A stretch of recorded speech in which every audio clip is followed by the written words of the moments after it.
Hello friends, GK गुरु जी अड्डा के YouTube platform पे मैं शैलेश आप सभी का हार्दिक स्वागत करता हूं। कंटिन्यू एसएसटी पेपर 2 की आपकी क्लास करवाई जा रही है। आप लोग जो जुलाई में आपका सीटेट होगा उसके लिए तैयार रहिए, और जिसका पिछला पेपर 1 नंबर 2 नंबर से रुक रहा हो वो निराश ना हो। अभी वैकेंसी आने में थोड़ा समय है। आप लोग जुलाई से टेट की तैयारी करते रहिए और अपनी नींव को मजबूत करते रहिए। इसीलिए सबसे पहले हम एनसीईआरटी ही आपको करवा रहे हैं, ताकि एनसीईआरटी से आपका बेसिक कवर रहेगा तो प्रीवियस ईयर क्वेश्चन पेपर फिर हम लोग सॉल्व करेंगे। जब एक टॉपिक कंप्लीट हो जाएगा क्लास 6 के एनसीईआरटी से जितने भी एमसीक्यू बनेंगे वो सारे आपको एक मैराथन वीडियो में करवा दिए जाएंगे। चलिए जुलाई सीटेट की तैयारी हम लोग स्टार्ट करते हैं। हमारा चैप्टर 3 है, इसका नाम है पृथ्वी की गतियाँ।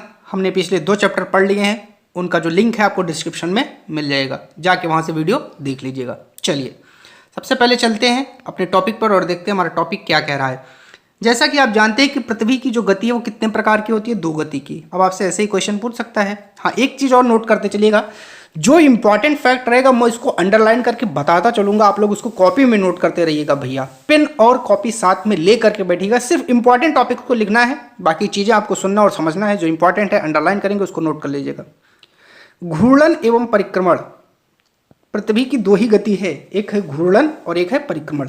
पृथ्वी अपने अक्ष पर घूमना घूर्णन, मतलब अगर कोई अपने आप को घूर ले तो जान लो वही है घूर्णन, ऐसे याद रखिएगा। सूर्य के चारों ओर स्थिर एक कक्ष में पृथ्वी की गति को परिक्रमण कहते हैं। परि का मतलब ही दूसरा होता है, तो याद रखिएगा जो परिक्रमण होगा वो दूसरे की ओर होगा। पृथ्वी का अक्ष एक काल्पनिक रेखा है जो इसके कक्षीय सतह से 66.5 डिग्री का कोण बनाती है। वह समतल जो अक्ष के द्वारा बनाया जाता है, चलिए उसे कक्षीय समतल कहते हैं। पृथ्वी सूर्य से प्रकाश को प्राप्त करती है। पृथ्वी का आकार गोले के समान है, इसलिए एक समय में सिर्फ इसके आधे भाग पर ही सूर्य की रोशनी होती है। सूर्य की ओर वाले भाग पर दिन होगा जो जिसका फेस सूर्य की तरफ होगा, और उसके पीछे की तरफ अंधेरा होगा, जबकि दूसरा भाग जो सूर्य से दूर होता है वहाँ रात होती है। ग्लोब पर वह वृत्त जो दिन व रात को विभाजित करता है उसे प्रदीप्त वृत्त कहते हैं। आपसे क्वेश्चन पूछ सकता है कि ग्लोब में जो दिन और रात को डिवाइड करता है उसे क्या कहते हैं, प्रदीप्त वृत्त। तो याद करिए, नोट कर लीजिएगा। यह वृत्त अक्ष के साथ नहीं मिलता है, जैसे कि आप 3.2 में देख सकते हैं।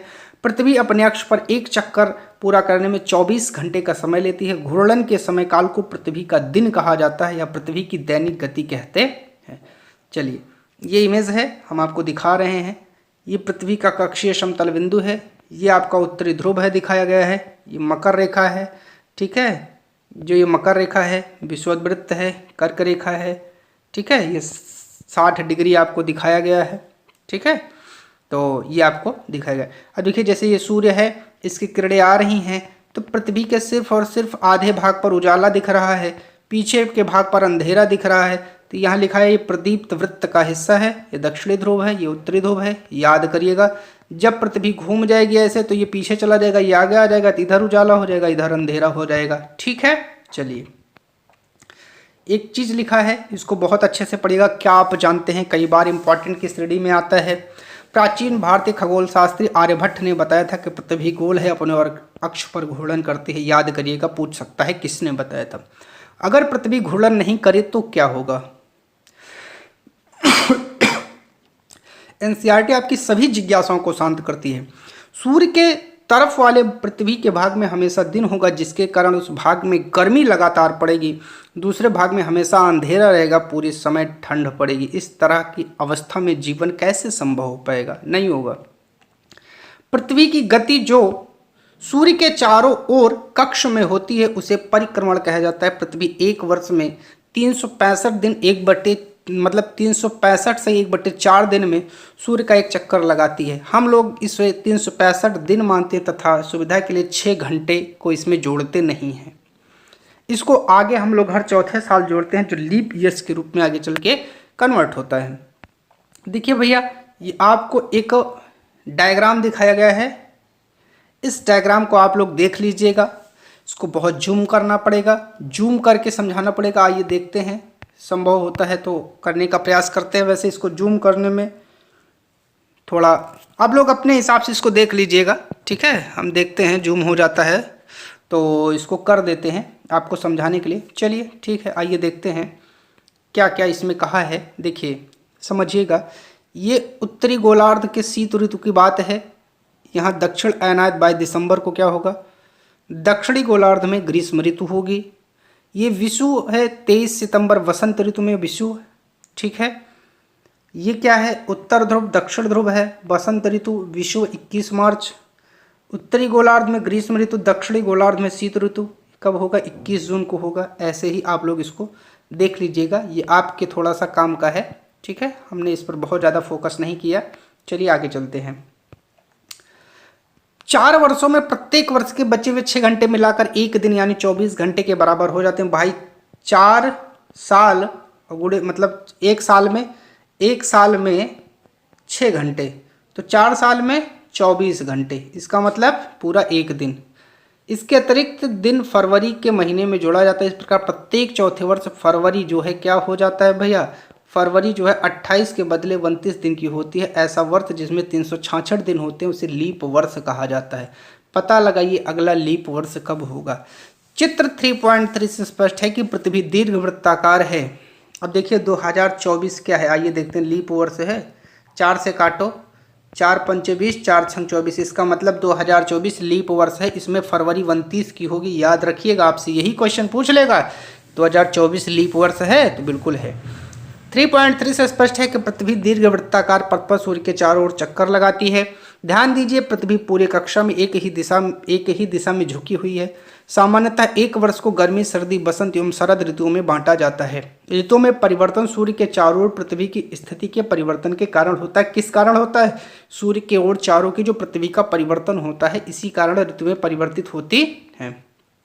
चलिए आप देखेंगे 21 जून को उत्तरी गोलार्ध सूर्य की तरफ झुका होता है, तो सूर्य की किरणें कर्क रेखा पर सीधी पड़ती हैं। इसके परिणाम स्वरूप इस क्षेत्रों में ऊष्मा अधिक प्राप्त होती है।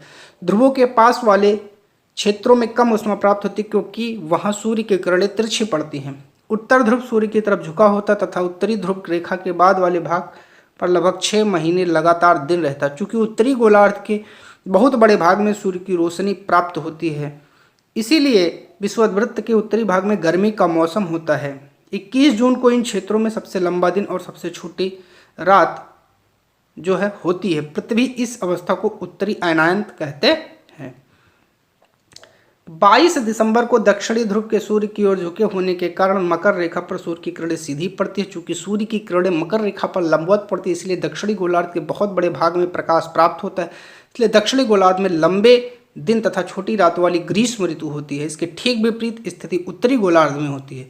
पृथ्वी की इस अवस्था को दक्षिण अयनांत कहा जाता है। क्या आप जानते हैं कि ऑस्ट्रेलिया में ग्रीष्म ऋतु में क्रिसमस का पर्व मनाया जाता है? नोट कर लीजिएगा, पूछेगा ऑस्ट्रेलिया में कब क्रिसमस मनाया जाता है? ग्रीष्म ऋतु में। चलिए 21 मार्च एवं 23 सितंबर को सूर्य की किरणें विषुवत वृत्त पर सीधी पड़ती। इस अवस्था में कोई भी ध्रुव सूर्य की ओर झुका नहीं होता है, इसलिए पूरी पृथ्वी पर दिन और रात बराबर होते हैं। इसे विषुव कहा जाता है। याद रखिएगा ये कब पड़ता है, 21 मार्च और 23 सितंबर को विषुव होता है, क्योंकि सूर्य की किरणें लंबवत पड़ती हैं, ठीक है, विषुवत वृत्त पर। 23 सितंबर को उत्तरी गोलार्ध में शरद ऋतु और दक्षिणी गोलार्ध में बसंत ऋतु होती है। 21 मार्च को स्थिति इसके विपरीत होती है। उत्तरी गोलार्ध में बसंत ऋतु और दक्षिणी गोलार्ध में शरद ऋतु होती है। इस प्रकार स्पष्ट है कि पृथ्वी के घूर्णन एवं परिक्रमण के कारण दिन एवं रात तथा ऋतुओं में परिवर्तन होता है। चलिए आपको समझ में आया? चलिए कुछ क्वेश्चन है, करवा देते हैं। पृथ्वी की सूर्य की चारों ओर गति को क्या कहा जाता है? परिक्रमण अभी बताया था। सूर्य की सीधे किरणें विषुवत वृत्त पर किस दिन पड़ेंगी? बताइए जल्दी। अभी दिखाया था विषुवत वृत्त पर सूर्य की सीधी किरणें। देखिए ये 21 मार्च और 23 सितंबर, देखिए ऑप्शन में है 21 मार्च है, तो बस यही आपका 21 मार्च राइट जवाब हो जाएगा। गर्मी में क्रिसमस कहाँ मनाया जाता है? ऑस्ट्रेलिया में मनाया जाता है। ऋतुओं में परिवर्तन पृथ्वी के क्या होता है? परिक्रमण के कारण होता है, याद रखिएगा। चलिए आगे चलते हैं, देखते हैं कुछ और इम्पॉर्टेंट चीज़ें आपको दी गई हैं, शायद नहीं दी गई हैं। तो ये टॉपिक हमने यहाँ पे कंप्लीट कर दिया। आपको कैसा लगा? अच्छा लगा हो तो कमेंट करके बताइएगा। आप लोग अपनी तैयारी करते रहिएगा, निराश मत होइएगा भाई बहनों, जम करके तैयारी करिए। आपकी बार 60 में 60 वादा है आपसे। चलिए मिलेंगे अगले वीडियो में, तब तक के लिए आप सभी को बहुत बहुत धन्यवाद।